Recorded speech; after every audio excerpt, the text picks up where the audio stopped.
And ladies and gentlemen, boys and girls, welcome to the Experience Hockey Talk, serious hockey talk for serious hockey fans. Ladies and gentlemen, it is me, Michael, and as you noticed right off the bat, right when we're about to start, I start coughing into my sleeve. I am under the weather right now. I'm probably going to be going to a walk-in clinic after this to get medicine to get this thing out of my system as quickly as possible. And obviously tonight is also MCW Pro Wrestling in Hollywood, Maryland, so if any of people who like my wrestling stuff, I'm 50-50 on if I'm going to be there or not tonight. So let's do this thing right here, right now. I have some notes right here that I'm going to be looking at a little bit later. But we're going to start off here with women's hockey. And let's see here. There we go. Now it's going to work.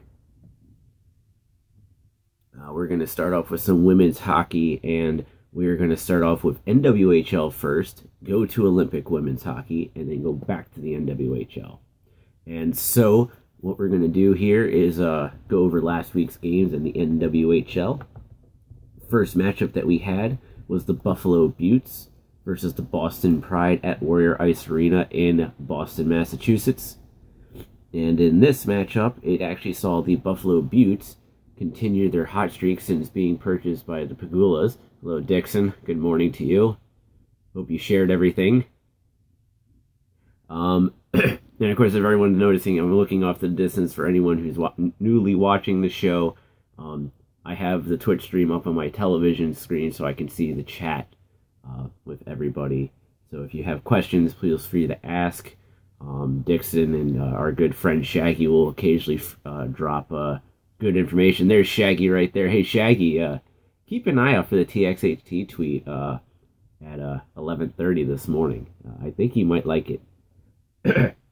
But going back to the Buffalo Beauts versus the Boston Pride this past weekend, you had the Buffalo Beauts remain hot since their purchase by the Pagula family and becoming part of the Buffalo Sabres family as well. In the first period, it would be all Beauts in the score sheet. 2 minutes, 27 seconds in, Kristen Lewicki would score, assisted by Kaylin Schroka and Lisa Chesson. Then at 7:47, you'd have Maddie Elias score, assisted by Haley Scamora and Sarah Casorso. Sorry, my throat's messing up right now. Casorso. Then at 10:20, Haley Scamora scored, assisted by Maddie Elia and Courtney Konichika. And then at 12:50, Courtney Konichika would score, assisted by Taylor Kersey and Sarah Casorso. Hope I said it right that time. Then in the second period, 4 minutes 50 seconds into the period, Boston would get themselves on the board when Emily Field would score her first of the game, assisted by Jillian Dempsey. Then at 11:33, Kaylin Schroka would score, assisted by Jordan Burns.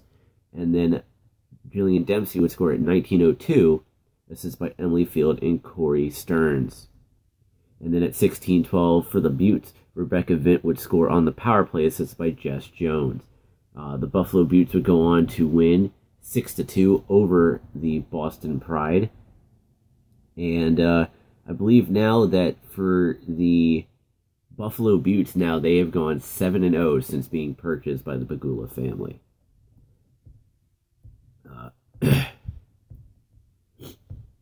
And then in the next matchup, you had the Connecticut Whale versus the Metropolitan Riveters, which took place at the RWJ Barnabas Health Hockey House in Newark, New Jersey. This one saw the Metropolitan Riveters defeat the Connecticut Whale 4-2. And this game started off with a pair of power play goals for the Metropolitan Riveters at 6:20 when Courtney Burke scored, assisted by Alexa Grushko. And then at 16:55 for the Connecticut Whale when Amanda Boulier scored on the power play, assisted by Jordan Brickner and Kelly Babstock. Then the second period, Bray Ketchum would score for the Metropolitan Riveters, assisted by Rebecca Russo and Kira Dosdall. And then in the third period, 49 seconds in, Kelly Babstock would score, assisted by Amanda Boulier and Emily Fluke. And then on the power play, Rebecca Russo would score on the power play, assisted by Madison Packer and Jenny Ryan at 3:57. And at 18:09, Alexa Grushko would score her second of the game. No, first of the game. That's right, she had an assist earlier. Assisted by Madison Packer to seal the win for the Metropolitan Rivers 4-2. So the Metropolitan Rivers get themselves back on track in this one. And then the player of the week was Maddie Elliott of the Buffalo Beauts with a goal and assist in the Buttes 6-2 victory in Boston on Sunday. Buffalo rookie forward Maddie Elliott has been named an NWHL Player of the Week. Let's see here. The Buttes, the defending Isabel Cup champions, are arguably even better team this season thanks to the addition of outstanding first-year players like Elliott. After completing the final 3 games of the regular season all on the road, Buffalo will host its first ever NWHL playoff game when the Buttes play a semifinal on Saturday, March 17th at 5:30 p.m.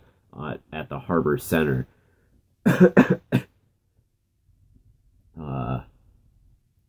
And then Elliott was selected 18th overall in the 2016 NWHL draft and signed with hometown Buttes in August. She graduated from Boston University last spring with a degree in communications. In her senior season, she had 12 goals and 24 assists for 36 points in 32 games when she was in college. And for this season, Elliott has 4 goals and 7 assists for 11 points in 12 games. And Elliott and Scamora are tied for second on the team in scoring behind Courtney Konichika and her 12 points.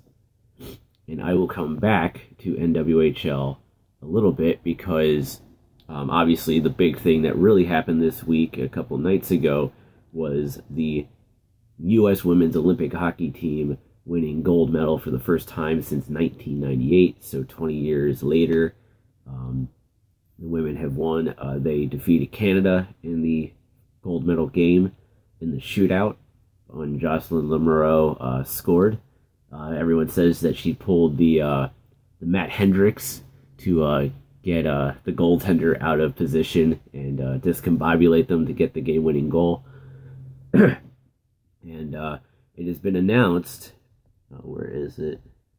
Because I got the email for it.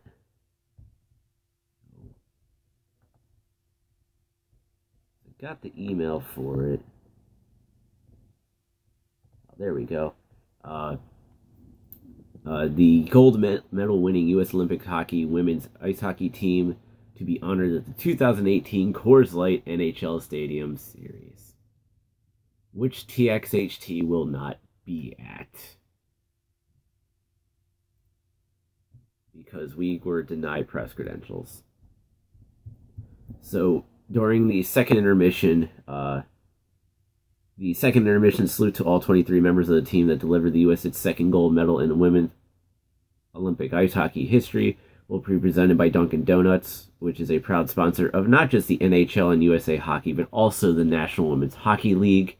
During this game, which will be the Capitals hosting the Toronto Maple Leafs at the Navy Midshipmen Football Team Naval Yard. So all we know is that they're going to be honored. We don't know what the honoring is going to be, but that will be happening next Saturday at the Stadium Series between the Capitals and the Toronto Maple Leafs. And again, TXHT won't be there because we were denied press credentials. Yeah. I'm kind of curbing my thoughts on that for reasons. But trust me, I have thoughts. But going into this weekend, let's see here. Both games will be taking place tomorrow night, or tomorrow afternoon, I apologize. The first game will be taking place at 2:30 p.m. at the Terry Connors Ice Rink in Connecticut, as the Boston Pride go to visit the Connecticut Whale. And that will be at 2:30 p.m., and you can watch that game live on YouTube. And then the second game, which will be at 3 p.m., will be the Buffalo Beauts at the Metropolitan Riveters at the Barnabas Health Hockey House in Newark, New Jersey. And this game will be the Twitter game of the week.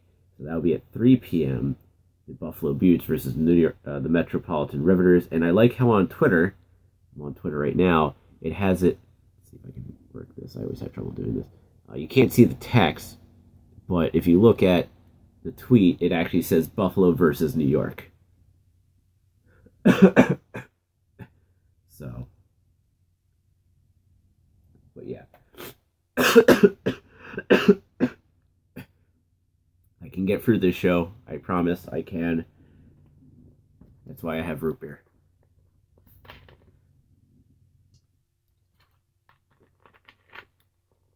But it's the Boston Pride at Connecticut Well, 2:30 p.m. tomorrow. You can watch that live on YouTube. And Buffalo Beauts at Metropolitan Riveters live on Twitch, or Twitter, I mean. We're on Twitch. At the Barnabas Health Hockey House in New York, New Jersey. And also our last bit of women's hockey news. Ladies and gentlemen, there is 12 days to go to contribute to the Kicking Ice Kickstarter campaign. And, they have 527 backers. They've already reached their goal. But, if you really want to support women's hockey, you really want to see it grow, definitely contribute to Kicking Ice. Proceeds will go to the National Women's Hockey League to help the league grow. So definitely Kicking Ice. Go to Kickstarter.com and search for Kicking Ice, a graphic novel about women's hockey. And again, shout out to Stephanie Phillips, who was on the show last week, for coming on and talking about it. And,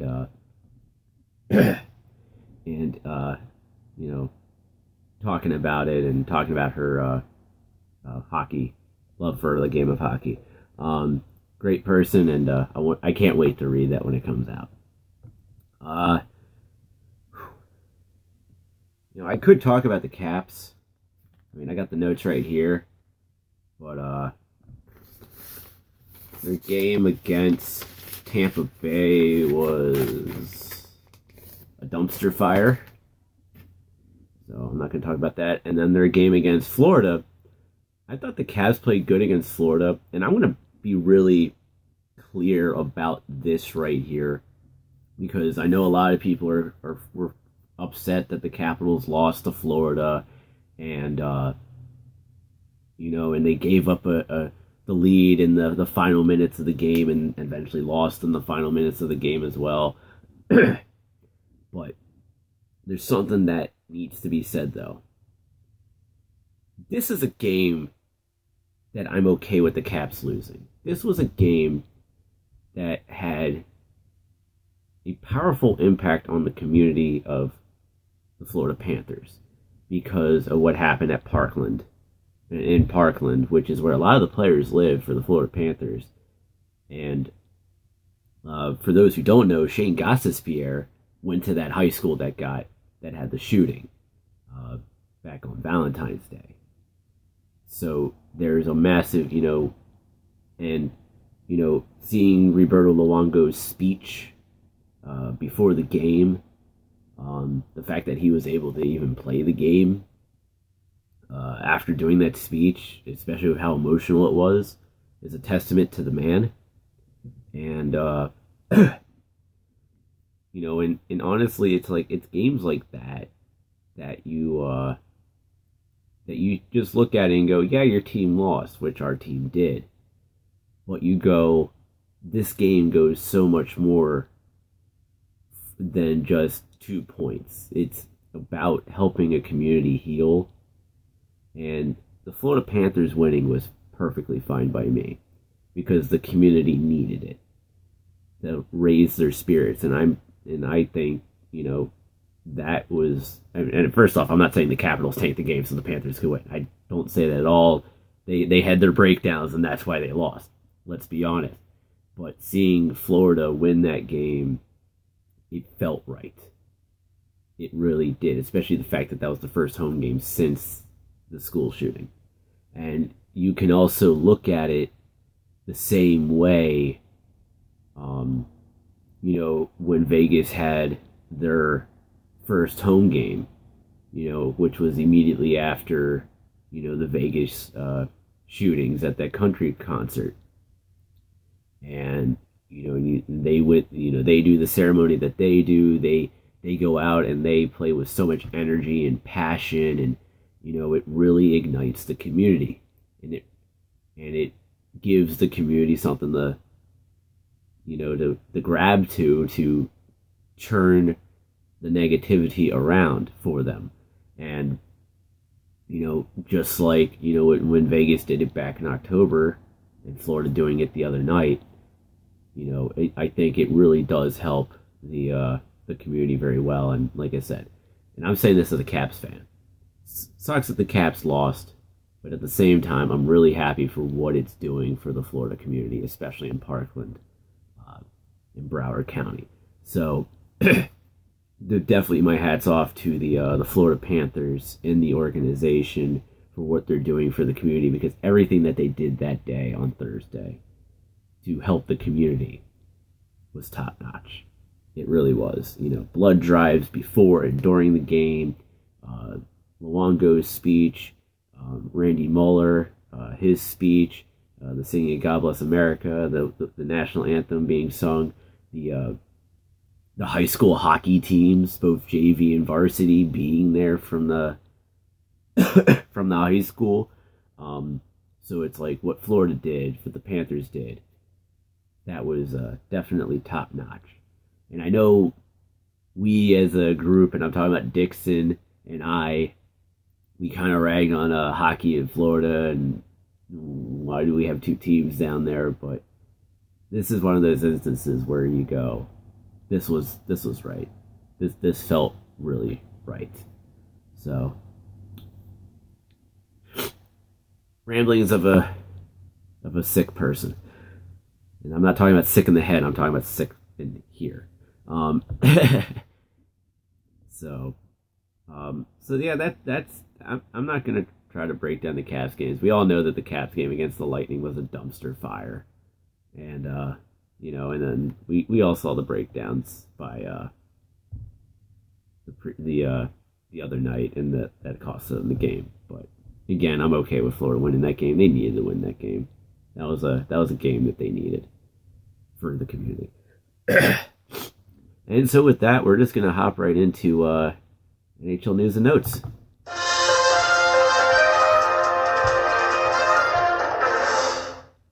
All right, I love that sound effect. Let's see here, going all the way back to Saturday. I will get to your trade deadline question in a little bit. Let me knock out some of this news and notes, because I want to end the show with the trade deadline. So I will reserve your question for the trade deadline, or for the end of the show. Which, by the way, we will be doing a trade deadline special Monday night at 8 p.m. live on Twitch. So there is that coming up Monday night. So Saturday night, Riley Smith and Jonathan Marchessault each collected 3 points to guide the Golden Knights to their third straight win and leapfrog the Lightning for first place in the NHL standings. Elias Sports Bureau notes that the Golden Knights, who sit atop the league standings through 58 games played, are the first expansion team in their inaugural season to hold the outright lead in the standings this late into an NHL campaign. Previously, the expansion franchise to lead the league, the latest in a season, was the 1967-68 Kings, who sat atop the NHL standings following their 19th game on November 24th, 1967. Vegas, who already owns the NHL record for most wins by a team in its inaugural season, improved to 22-4-2 at T-Mobile Arena and matched the 1979-80 Whalers, Hartford Whalers, for the most home wins by a team in its inaugural season. Let's see here.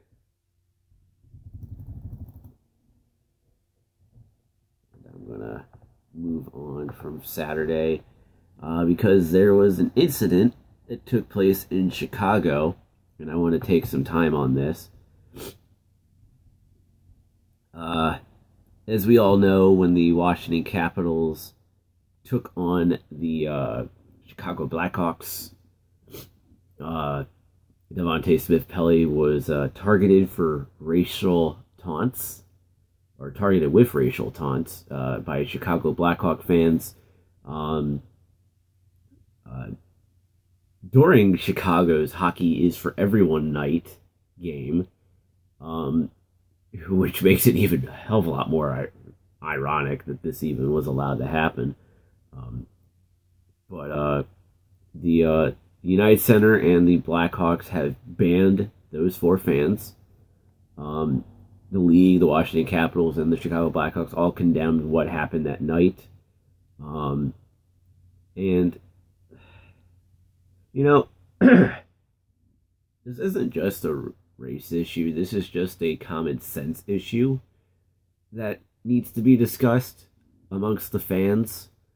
Because, and I'm going to rant about this, and I always rant about this. I ranted about this when we were on WBGR. I ranted about this when I was on SoundCloud. I ranted about this when I was on Tour Radio. And I'm going to rant about it here on Twitch a lot too. So just get used to it. There's a respect issue from the fans to the actual game of hockey. Legitimately, there is a problem. There is definitely a respect problem. And one of those things is that, and I say it all the time about the Caps fans base, where when the Capitals scored, they do the all your fault chant, which is completely stupid because it doesn't make any sense to do that to a goalie. And I actually found out at the Nova Caps viewing party that Dixon and I both were at, which we do have that footage up on our Patreon page. We were talking to a friend of ours, and he was telling us how he was scoring a kids game at Kettler, and how when a little kid gave up a goal, they did the all your fault chant to the little kid, which is sick and disgusting. The chant has no place in the game of hockey whatsoever, at all. And then you have it where when the opposing team scores against the Capitals, the fans chant, "Who cares?" I care. Dixon cares. Shaggy, our live tweeter, cares. You know, the players on the ice care. You know, when you go out and you go, "Oh, who cares? The other team scored." Guess what? Yeah, you're right. The other team scored and they just took the lead. So you chanting "Who cares" shows you don't care if the team wins or not. That you actually don't care. So why should the Capitals try hard if you're chanting "Who cares" when the other team just scored and took the lead against them? Or tied the game? You know, it's... you know, and it comes down to what happened in Chicago. The same thing. And that is that four idiots who didn't use common sense on Chicago's Hockey is for Everyone night went after a black player and racially taunted and abused him. And again, this is while we're also celebrating Willie O'Ree and his accomplishment of becoming the first black NHL player. And you got, again, it's a common sense issue. That's also a respect issue, because the two go hand in hand. Because when you're not using your common sense, you're going to end up not respecting others as well. And I could say as a hockey player, you know, and again, I'm going after the Caps fans for their all your fault and "Who cares" chants. When you say that, it disrespects me as a hockey player. Because I care as a player. I care as a fan. I care as somebody who covers not just the Capitals, but the NHL as a whole and the National Women's Hockey League as a whole. You know, I care. You know, that's why we call this show, you know, the tagline for the show is "Serious Hockey Talk for Serious Hockey Fans."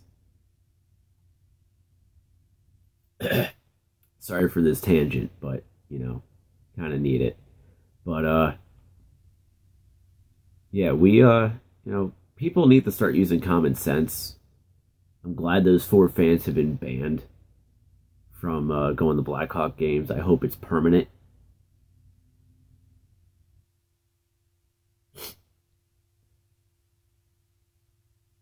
The interesting thing is that Lachlan and Joby initially thought after the penalty DSP was being lippy toward the refs, and then the incident happened with the fans. Yeah. Well, see, I didn't see the game. You were covering the game for me because I was on assignment with MCW Pro Wrestling Saturday night. But yeah, no. I definitely applaud the Blackhawks, the Caps, in the NHL standing up for Devontae Smith-Pelly and really going after these people for what they did. And that's what I'm telling everybody. Use common sense. Yeah, exactly. And like what Shaggy just said in our Twitch chat room, which for all those watching, which is just us three for some reason, is there is no place in hockey for it. None. And yeah, I agreed, Shaggy. I'm glad that the Blackhawks took swift action. It was actually somebody in the penalty box, one of the officials in the penalty box, that notified security to get the fans out of there. And and actually that was the other part of the common sense thing I was going to bring up was I don't think fans should be allowed to approach the penalty boxes at all. Because I think any fan who approaches a penalty box to taunt players, period, whether it's racially charged or not, should be automatically ejected from the arena. Flat out. They shouldn't be allowed near the penalty box. They shouldn't be allowed near the benches if they're going to do that. If all they're going to do is chirp them and try to taunt them and try to, essentially abuse them, then those fans should be ejected. They should not be allowed near those areas at all. So, and that's something that the NHL, I think, should seriously consider, is that there should be a security guard on both sides of the penalty boxes and at the on the ends of the benches where the fans would be sitting. So that way they can, if a fan tries to get up to the boards to taunt a player, it's an automatic, there's that security right there to prevent them from doing that. And I think that's what all arenas should do for that. Because it would prevent garbage like that to happen. Yeah. No, there should be chirping, but there's definitely there's definitely a line that should never be crossed. And I agree with you with that on that one, Shaggy. It's just it's just garbage when you think about it. So I also think it's stupid when fans beat the boards for whatever reason. It's like, why are you beating on the boards? The players ignore you, you idiots. So, but moving on with more NHL news and notes. I am fighting through this so I can hit the full hour. That's also why I'm doing some rants, because I'm also not all clear-headed right now. On the 18th, New Jersey Devils forward Miles Wood has been suspended for 2 games without pay for boarding Tampa Bay Lightning forward Vladislav Namestnikov during NHL game number 898 in Tampa on Saturday, February 17th. The incident occurred at 4:54 of the second period. Wood was assessed minor penalties for boarding and roughing on the play. Under the terms of the CBA, Wood will forfeit $9,946.24 in salary. And then for Sunday night, Taylor Hall scored with 22.7 seconds remaining in overtime to power the Devils to their 4th consecutive win on the heels of a 4-game slide. New Jersey occupies the first wildcard spot in the Eastern Conference standings.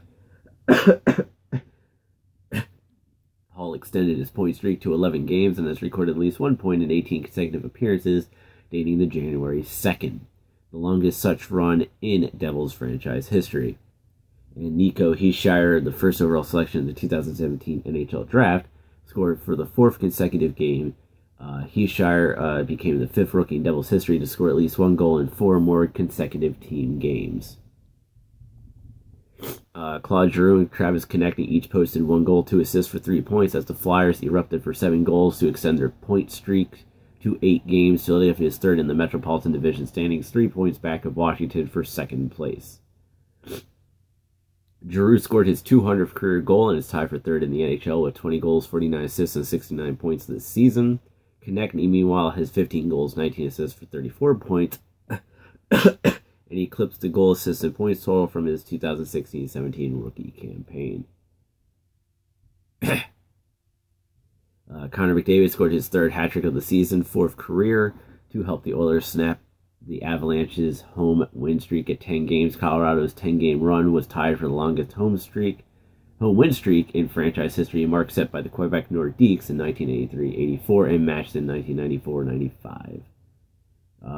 McDavid is tied for third in the NHL with 26 goals, 43 assists, and 69 points this season, and joined Washington's Alex Ovechkin as the only players to record 3 hat-tricks this season. And McDavid became the first Oilers player to score 3 hat-tricks in a season since Peter Klima in 1990-91.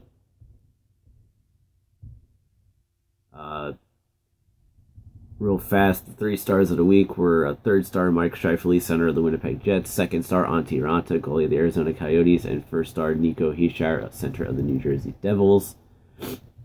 Sorry if I feel like I'm rushing through this, guys. It's just my throat's starting to kill me, and I'm trying to get through. And then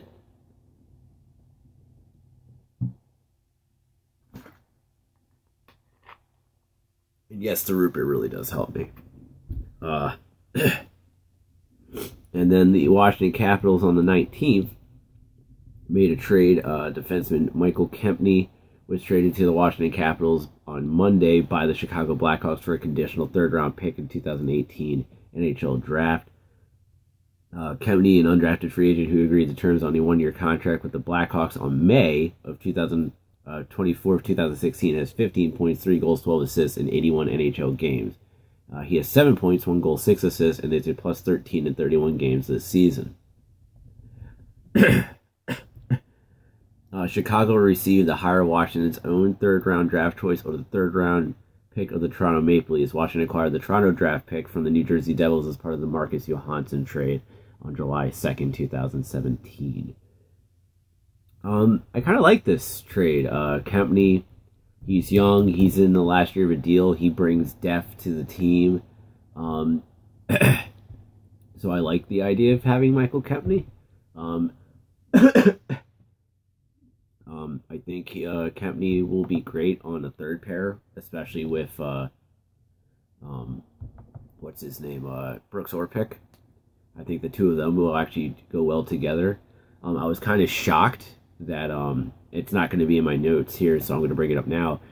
I was shocked that Taylor Chorney was the one put on waivers because I thought Bowie could have gone down right to the minors right away, and I would probably have preferred putting Bowie down and keeping Chorney as the seventh defenseman and having Kempny as on the third pair, and but they decided to put Chorney down. Chorney got picked up by the Columbus Blue Jackets, who honestly need a guy like him because of the injuries they have and the potential of a Jack Johnson trade, which, interestingly enough, it just came out a couple days ago that apparently the Blue Jackets and Jack Johnson's agent are negotiating on a new contract. So there's some very interesting developments going on in Columbus right now. And then actually, because of injuries to both Brian Elliott and Michael Neuvirth, goalie Peter Mrazek was traded to the Philadelphia Flyers by the Detroit Red Wings on Monday for a conditional 4th-round pick in the 2018 NHL Draft and a conditional 3rd-round pick in the 2019 NHL Draft. This season, Mrazek is 8-7-3 with a 2.89 goals against average and a .910 save percentage in 22 games, 18 of which are starts.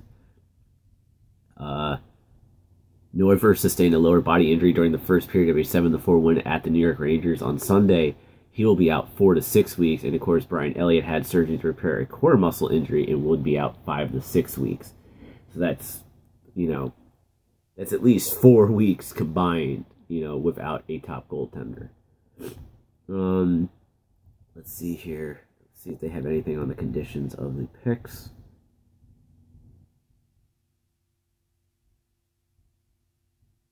And they have nothing on the picks, what the conditions are.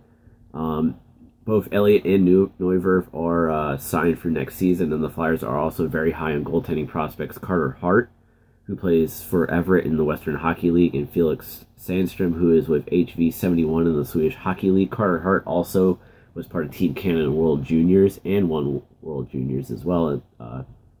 And Mrazek is in the final season of a 2-year contract and can become a restricted free agent July 1st.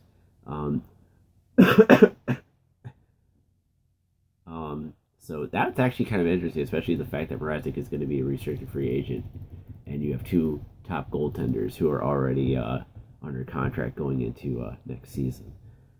So that'll be interesting to see what Ron Hextall does there. Let's see here. Brad Marchand scored with a minute 24 remaining in overtime to lead the Bruins to their 7th win in 9 contests, within 1 point of the Idle Lightning for top spot in the Atlantic Division and Eastern Conference standings. Boston also stretched its lead to 3 points over the Maple Leafs, who ranked 3rd in the division. Brad Marchand also is now 1 goal shy of tying the franchise record for most overtime goals in franchise history. Glenn Murray and Dick Clapper both have 10 overtime goals in Boston Bruins franchise history, whereas Brad Marchand has 9 and Patrice Bergeron has 6.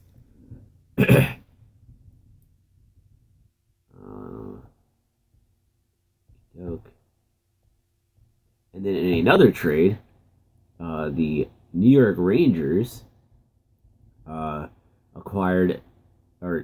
New York Rangers traded Nick Holden to the Boston Bruins on Tuesday. The Bruins bolstered their depth by sending their 3rd-round pick in the 2018 NHL Draft and a 24-year-old minor league defenseman, Rob O'Gara, for Nick Holden.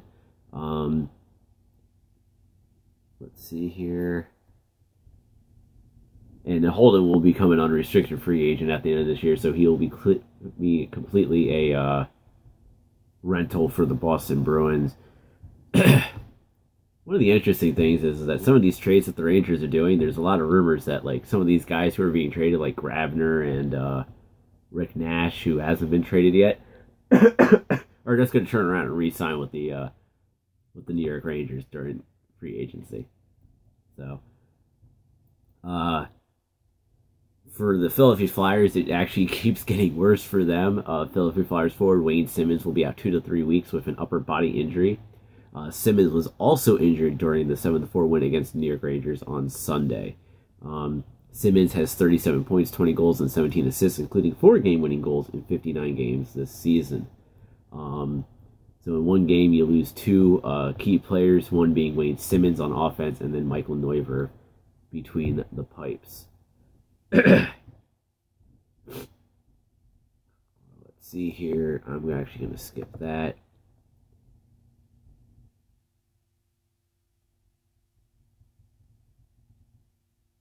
I'll read this one. So on Wednesday night, the Vegas Golden Knights matched a season high with 7 goals to improve to 4-2-0 on their 7-game homestand. Vegas improved to 40-16-4 overall to reclaim first place in the league standings and establish an NHL record for most points by a team in its inaugural season, with 22 games remaining in its 2017-18 campaign.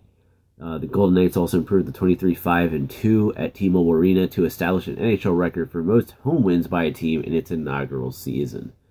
Only 2 teams have recorded as many home wins in 2017-18, and that is Winnipeg and Pittsburgh. Marc-Andre Fleury improved to 27-2 this season and reached the 20-win mark for the 10th time in his NHL career. Only 2 other active goaltenders have reached as many 20-win seasons, Henrik Lundqvist with 13 and Roberto Luongo with 12.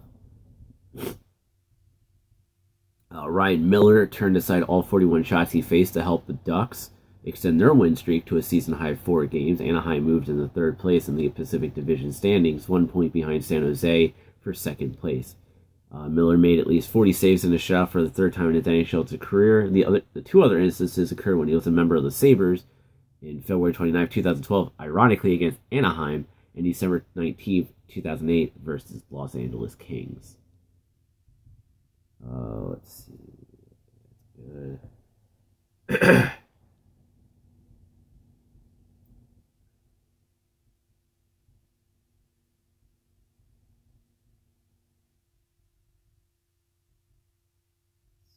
here.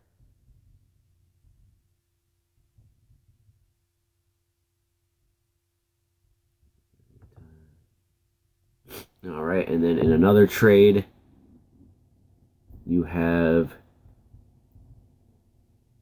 an interesting trade. This is actually being billed as the first time that these two teams have ever traded each other. Michael Grabner was traded to the New Jersey Devils by the New York Rangers on Thursday.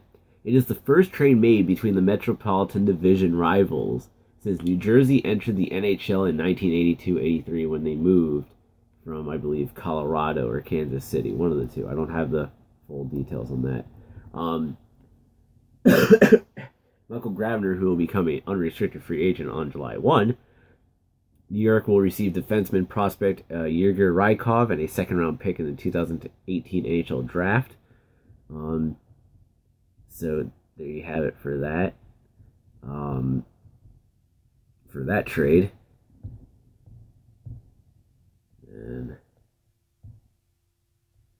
And then actually in interesting news, it was a very interesting week also for the Montreal Canadiens. Thank you, Dixon. Yes, New Jersey moved from Colorado. Kansas City moved to Colorado, then Colorado moved to New Jersey. There you go. Very interesting week for the Montreal Canadiens. First, they announced that Shea Weber will miss the rest of the season for the Montreal Canadiens because of a foot injury that requires surgery. The 32-year-old defenseman has a tendon tear in his left foot and has missed the past 26 games and last played December 16th against the Ottawa Senators. He was dealing with the injury earlier in the season, missing 6 games from November 21st to 30th.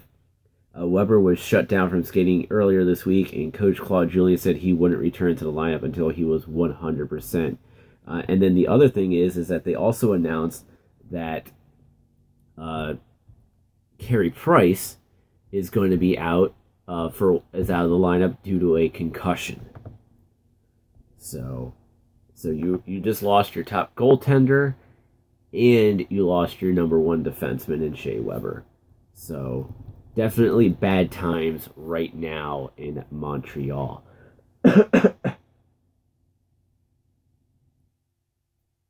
Okay, and according to Shaggy, TSN Sports Center and Taryn Dreger are reporting that Johnny Oduya is scratched tonight, as there might be a possible trade with him involved. Nothing official yet.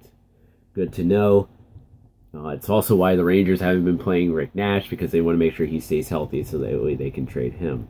On yesterday, Josh Bailey agreed to terms of the New York Islanders on a 6-year contract. Unfortunately, financial terms were not disclosed. The 28-year-old forward was in the final season of a 5-year contract that could have become an unrestricted free agent on July 1st. This season, Bailey has 62 points, 15 goals, 47 assists in 58 games. He's third on the Islanders in scoring, 3 points behind Matthew Barzal and 2 behind John Tavares. So Bailey, Tavares, who centers a line with Bailey and Anders Lee, is in the final season of his contract and said he is glad Bailey is staying. So this is something that actually could help, the new arena, re-signing Bailey. This is stuff that could actually be helping the New York Islanders be able to keep John Tavares with the New York Islanders right here. Good thing you brought that up, Dixon. That is coming up very, very soon. But before we do that, William Karlsson had 2 goals and assists for 3 points, and Riley Smith had 3 assists to help the Golden Knights reclaim first place in the NHL standings. Vegas concluded its 7-game homestand with a 5-2-0 record and moved to 24-5-2, the most home wins in the NHL this season. Let's see here.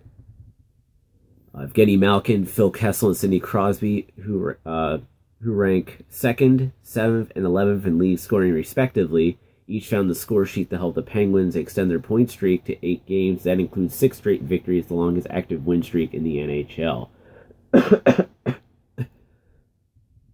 And then Connor Hellebuyck turned aside all 34 shots he faced to help the Jets, improved to 4-1-0, and in their last 5 games, Winnipeg ranked 2nd in the Central Division standings, 2 points back of Nashville. Hellebuyck posted his 6th shutout 2017-18, one shy of the league lead. to establish a franchise record for most in a season by a Jets Thrashers goaltender, eclipsing the previous mark of 5 set by Andrei Pavlik in 2014-15. Hellebuck also earned his 32nd win of the campaign, also second most in the NHL, to move within 2 of tying the single-season franchise record. And guess what? I'm going to blow my nose, and then we're going to talk about this trade, Dixon, since you want to talk about it.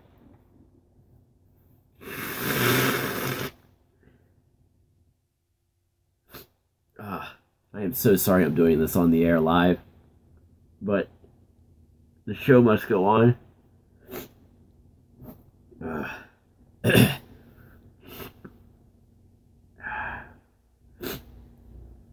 Oh, man. Show must go on. The show must go on. And actually, let me grab my phone. Let me go to Twitter.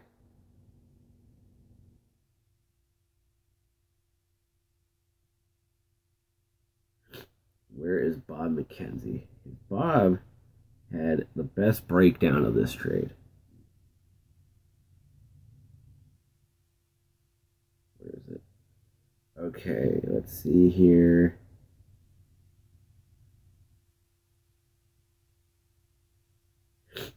Okay, let's see here. So last night there was a massive trade done where Derek Brassard was traded to the Pittsburgh Penguins in a 3-team deal that included the Ottawa Senators and the Vegas Golden Knights. Pittsburgh received Brassard, Ottawa forward prospect Vincent Dunn, Vegas forward prospect Tobias Lindbergh, and Ottawa's third-round pick in the 2018 NHL Draft. Ottawa received Pittsburgh defenseman Ian Cole, goalie prospect Philip Gustafson, and its first-round pick in the 2018 Draft, and its third-round pick in the 2019 Draft. Vegas received Pittsburgh forward Ryan Reeves and a fourth-round 2018 Draft pick that belonged to the Vancouver Canucks. The Golden Knights will retain 40% of Brassard's remaining salary this season only. Now, I pulled up Bob McKenzie's Twitter account, and McKenzie believes that there are 4 separate transactions involving Vegas, Pittsburgh, and Ottawa. Ottawa sent Brassard to Vegas. Vegas then sent Brassard to Pittsburgh for Reeves and the 4th-round pick. Vegas also sent minor league player Tobias Lindbergh to Pittsburgh for an unyet specified draft pick. In the process, Ottawa acquires goalie Philip Gustafson, Ian Cole, and a 2018 first-round draft pick and a 2019 third-round draft choice from Pittsburgh as part of the 3-team trade with Vegas. As part of the deal, Derek Brassard, Vincent Dunn, and Ottawa's third-round pick in 2018 goes to Pittsburgh. Now I'm going to go to Cap Friendly.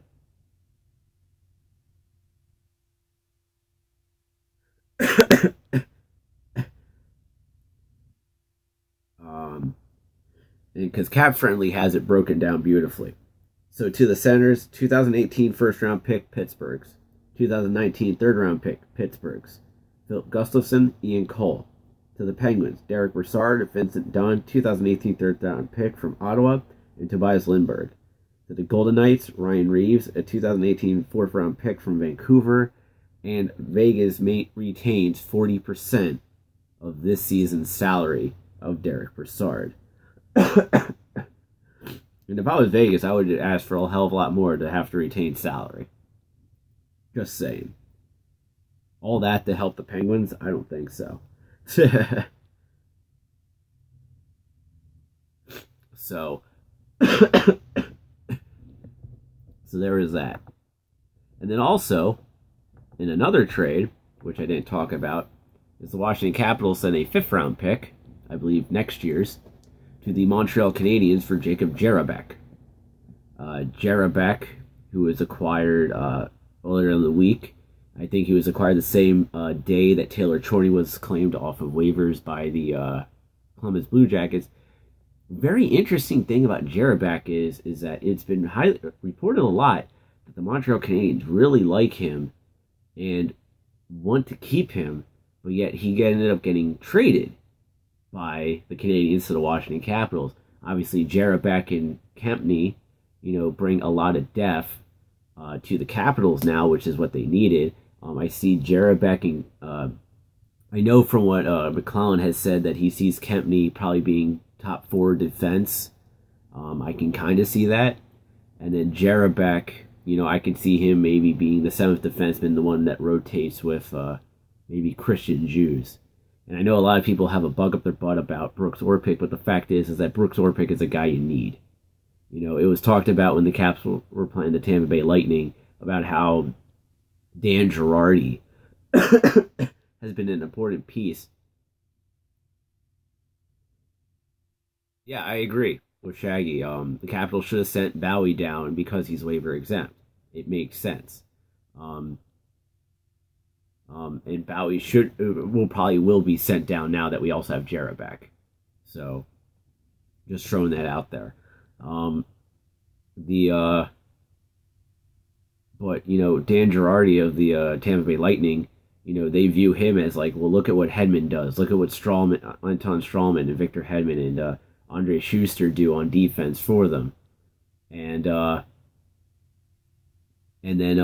then you have Dan Girardi who does all those little things. Brooks Orpik does all those little things for the Washington Capitals. And quite frankly, he also has a Stanley Cup, which is something that no one else on the team has. So, hey, guess what, Caps fans? The guy knows how to win in the playoffs. And just like everyone else, he'll make mistakes.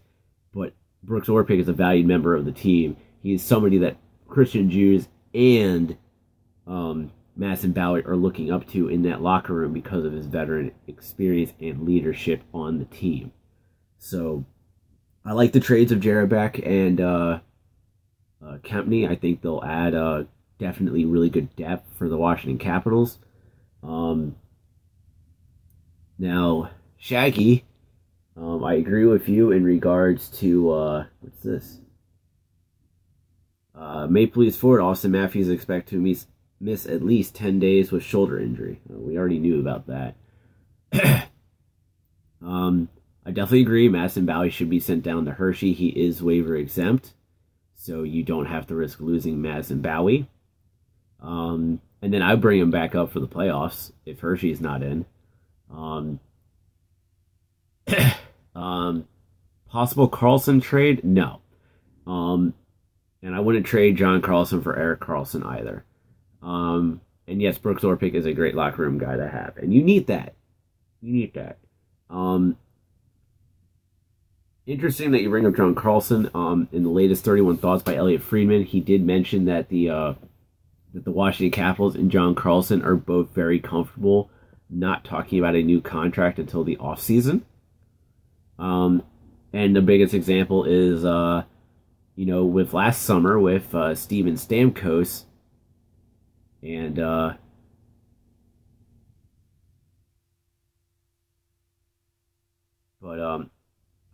Steven Stamkos and the Lightning, they didn't negotiate.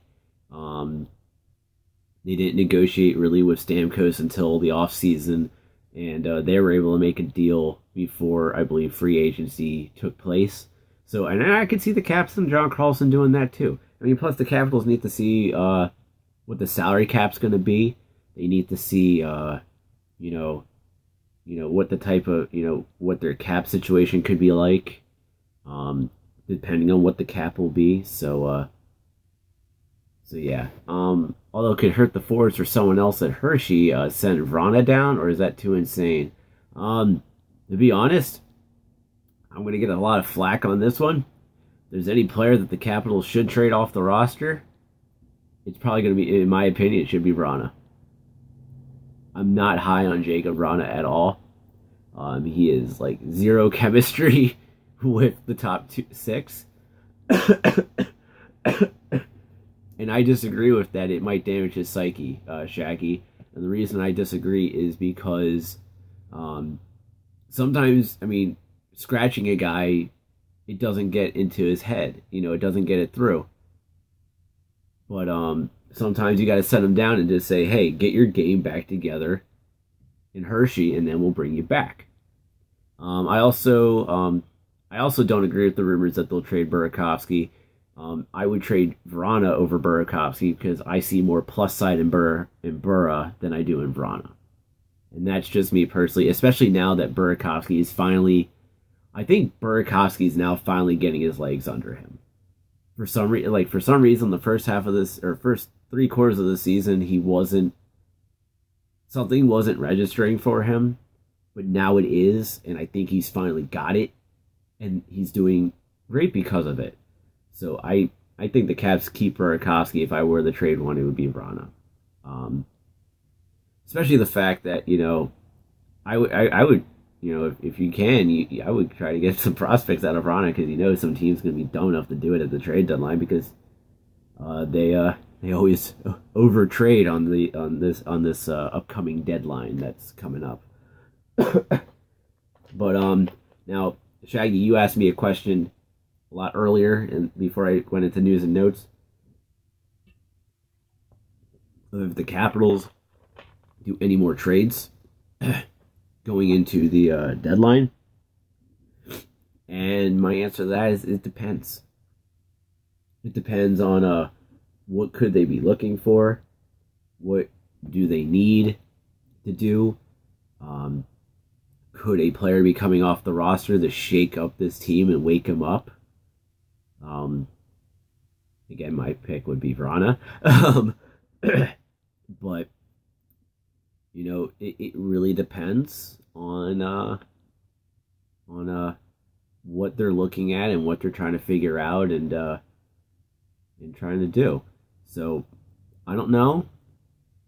I said it before, I'm perfectly okay with the Capitals standing pat and just going with this lineup that they have. Obviously, they did 2 more depth trades for Kempny and Jarabek, so we'll see how that works out for them.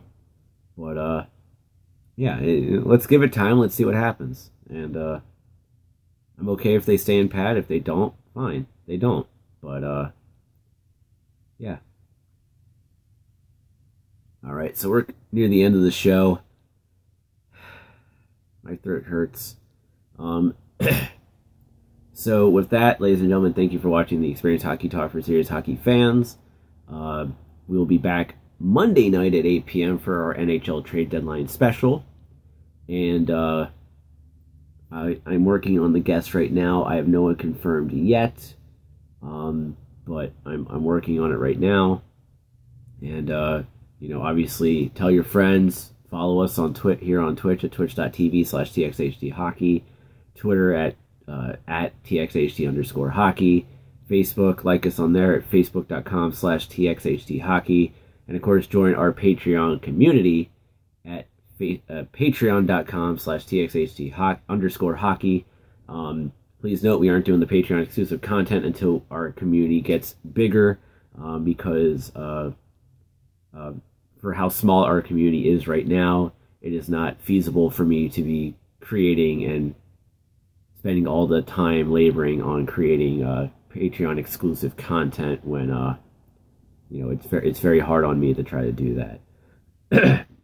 So with that, thanks for watching. We'll be back Monday night, and then of course next Saturday for our regular show, and hopefully on Monday I'll be feeling a lot better, and I won't be coughing or trying to blow my nose as many times on the show on Monday night. So with that, ladies and gentlemen, thank you for watching. And when I say ladies and gentlemen, I'm referring to Shaggy, Dixon, and myself, because I can see how many people are watching on the top left-hand corner. So with that, ladies and gentlemen, this is the Experience Hockey Talk, serious hockey talk for serious hockey fans. And until next time, we will see you on the ice.